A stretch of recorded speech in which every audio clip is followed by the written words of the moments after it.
वाढवण बंदराचे काम मिळवलेल्या योशिन engineering corporation या जपानी कंपनीच्या सर्वे करण्यासाठी आलेल्या काल वाढवण वासियांनी गावाच्या वेशीवरूनच हाकलून दिले।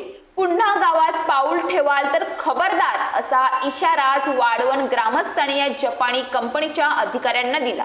स्थानिक ग्रामस्थ आणि भूमिपुत्रांचा विरोध चिरडत केंद्र सरकार आणि राज्य सरकारचा वाढवण बंदर लादण्याचा आटापिटा सुरू आहे। या बंदराचे काम योशिन इंजिनिअरिंग कॉर्पोरेशन या जपानी कंपनीला देण्यात आले आहे। या कंपनीचे काही अधिकारी काल वाढवण गावात आले। नागरिकांना याची माहिती मिळताच त्यांनी त्यांची कार गावाच्या वेशीवरच अडवली।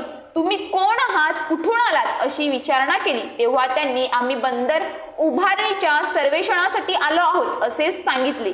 गाडीतील एकाने त्याच्या कंपनीच्या अधिकाऱ्याला फोन लावून गावकऱ्यांना दिला तेव्हा गावकऱ्यांनी त्या अधिकाऱ्याची खरडपट्टी काढली। जपानी अधिकाऱ्यांची कार वाढवण बंदराच्या दिशेने निघाली तेव्हा गावकऱ्यांनी या कारला चारही बाजूने घेरले आणि बंदराच्या दिशेने जाल तर खबरदार असा इशारा दिला। गावकऱ्यांचा रुद्र अवतार पाहून कंपनीच्या अधिकाऱ्यांनी काढता पाय घेत गावाबाहेर धूम ठोकली।